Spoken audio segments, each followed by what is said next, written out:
Hey guys, Spider-Bite here for NextGenTactics, and welcome to the introductory episode of Modern Warfare 3 Ultimate Claymore Tactics. And I will tell you that this doesn't just apply to Modern Warfare 3, especially this introductory video. It applies to any Call of Duty where you can use Claymores, and this is for everybody, okay? I am going to be looking at, on some of the specific maps, strategies for Claymores for search and destroy, but it's also going to cover other placements for other game modes. And even if you don't use Claymores, I mean, this is going to be a great guide for those of you who use Claymores or who would like to use them or who would like to use them more effectively. But it's also going to be a guide for every single player so you have an idea of the tactics that people can employ for placing Claymores, where they get placed. The more knowledge you have of Claymore placement, the more knowledge you'll have to avoid them. And I can tell you that from experience because I use Claymores all the time. I know where I place them. I know where other people place them. I rarely die by Claymores. I'm not going to say I never die by a Claymore, but it's not very often that I die from a Claymore. I will also tell you that this series of videos is inspired by a single guide that I found way back in COD 4 when we were playing Team Tactical and Search and Destroy from a player named Outfoxham. And it's called Outfoxham's Nasty Claymores Search and Destroy Edition. It's a 98-page document outlining Claymore placements on every single map for COD 4, the base maps. And I'll actually provide a link in the description to this guide. It's still hosted. I actually got permission from Outfoxham a long time ago to host this document on our old NextGenTactics website, so I'll provide a link in the description. So a lot of this is actually going to be taken directly from the guide.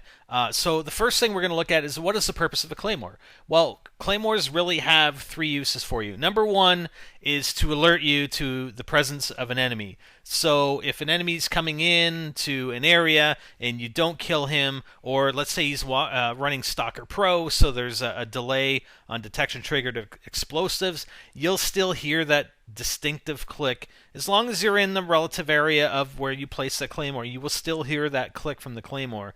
And if you don't hear the explosion immediately after, you know there's someone coming in there with Stalker Pro. If they don't have Stalker Pro and you don't end up killing them, which is the primary really purpose of using Claymores, then it'll at least go off. It'll either damage them, but at the very least it will at least alert you to their presence. The second is to distract the enemy player, make them take longer to get into position or to go past a certain point on a map. And this is particularly effective when people might be running SitRep Pro, or just SitRep, sorry, where they can detect enemy explosives and tactical equipment. But if you, in certain locations on maps, you can place those Claymores so that they can't, they'll have a hard time destroying them. But at the very least, it will still slow them down. So they'll see the Claymore placement. They know they can't just run by. They have to do something about that Claymore. They have to take it out. And it's a distraction to the enemy players. The main purpose, the last and main purpose, though, of a Claymore is to get the kill. Why would you want to place a Claymore? Just to give you an alert. Unfortunately, if they're running Stalker, that's all you're going to get. Or if they're running SitRep, then you'll get distraction. If they're not running either of those two perks in the perk 3 slot, if they're running Marksman, Steady Aim, or Dead Silence, then the primary purpose is to get the kill. You want to place the Claymore to get the kill, not to alert, not just to distract, but get the kill 90% of the time. And I can tell you this right now, that most of my Claymores get a kill. People don't avoid Claymores when they're properly placed very often. All right, the next thing we're going to go over here is why use a Claymore over frags, semtex, throwing knives, bouncing betties, or C4. And that's in the lethal equipment selection process. Well, number one, you're going to use a frag or a semtex or a throwing knife, really, when you know where the enemy player is. So if you know they're in a particular position, or you're trying to get lucky, you know they're going to be in a position by the time you get the toss, or toss your frag, or toss your semtex, for instance. Or you want to get across the map throwing knife kill, or a cool kill cam at the end of the round or the end of the game, then you're going to use the throwing knife. Claymore is more for when you don't know where the player is and you're protecting a certain area or a certain entry point to that area. Bouncing betties are okay. I think they're a lot easier to avoid. All you have to do is go prone to avoid a bouncing Betty, but the placements can be fairly similar for bouncing Betties as compared to Claymores. C4, C4, you have to activate. You have to lay it down. Number one, and you have to know when to activate it. You can't just leave it and it's just going to go off, unless, of course, you put it in front of your teammate's Claymore, for instance, and then it goes off after the Claymore just to add an extra explosive effect. But I used to use C4 when I ran Team Tactical in COD 4, I believe, when I'm defending two bombs. Like, I can actually plant C4 in one bomb location and search and destroy when I'm defending, and go defend, physically, actively defend the other one. And if you hear the bomb being planted at the other bomb site, you can double hit your square button and set the C4 off, get the kill, and go in and get the defuse. The biggest advantage, again, but it has to be triggered. You have to be able to trigger it. The biggest advantage a Claymore has is that it exists after you die. And I know that's mainly a search and destroy property. It does apply in a couple other game types where there is a delay on your respawn. Headquarters is a good example. If you've actually captured the headquarters, you lay down a Claymore and you end up getting killed. Your Claymore will exist until the enemy recaptures that headquarters. But especially in search and destroy, these things stay there. When you die, you don't have to activate them. They activate automatically, and you can't just go prone to avoid them. You can't hear that noise of the bouncing Betty go off and go prone and avoid it. So that's a huge advantage for Claymores, and that's why that's what I typically run. I will run a Claymore because if somebody's going by, I'm almost guaranteed a kill, and I don't have to activate it. Alright, what about perk selection when you're running with Claymores? Well, for Search and Destroy, I would definitely recommend Extreme Conditioning Pro, because a lot of places that you're going to want to plant your Claymore are going to be locations where you need to get there quickly, you need to get there before the enemy, and some locations may be pretty difficult to get there, to get to that location without being seen if you're not running extreme conditioning. And I will add further to that you should be running an SMG, simply because it provides you the greatest mobility, and you'll get to your positions faster than if you're running assault rifle or anything else for that matter. If you're not playing Search, then I would probably, Recon Pro might be okay. If you're just running Recon, again, it doesn't really matter if you get the pro versions or not, because if you do get an alert, if the Claymore goes off, you don't get the kill, you do get an alert, the explosive damage will paint your enemy on the minimap.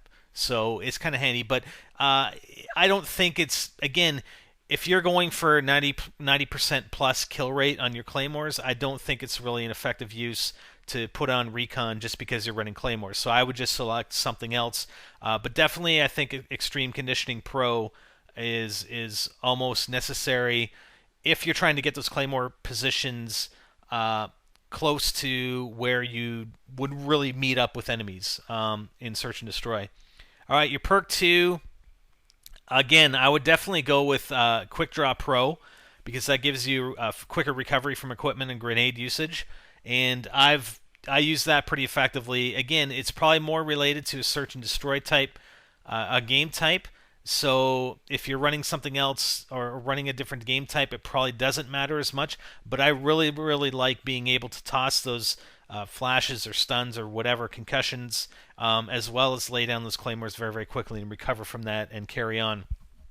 That being said, again, the primary weapon, I'd go with a submachine gun just to be more lightweight in a search match, or even in matches where you need to like capture the flag or whatnot, or even kill confirmed if you're the guy going after the dog tags, for instance. You want to be light on your feet, so that's what I recommend running.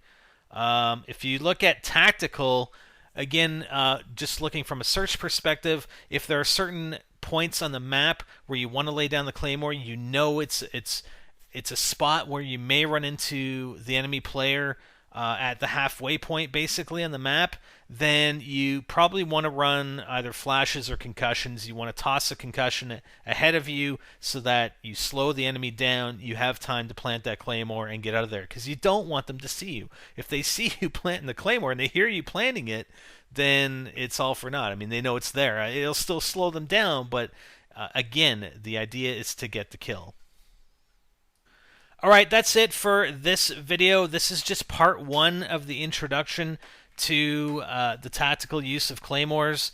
What I will get into in the next episode is going to be part 2 of the introduction, is really about placement, how to place your Claymores, and I'm going to tell you this right now. You can laugh at me or whatever you want.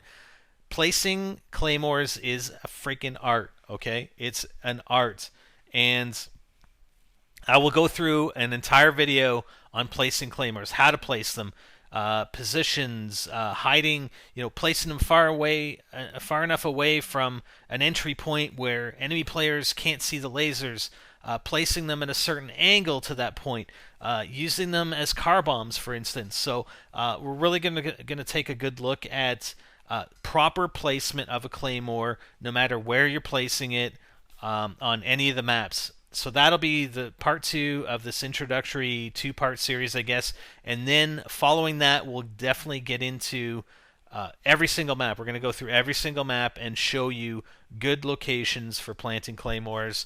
Again, it's going to be shown a little bit from a search and destroy perspective, but it's also going to be shown for, in general, whatever game type you play, it's going to be effective for you. And again, I can't stress this enough, even if you don't use Claymores, these guides are going to be good for you just to go through and look and see where other players are planting those Claymores so you can avoid them more effectively. Alright, so hope you guys like this. I know I'm trying to get into some tactical series for you guys, and let me know what you think, guys. Rate and comment on the video. Let me know you guys are out there supporting this type of video series, and I'm going to keep it going regardless, because I think it's going to be a pretty effective series for you guys. That's it. SpiderBot is out.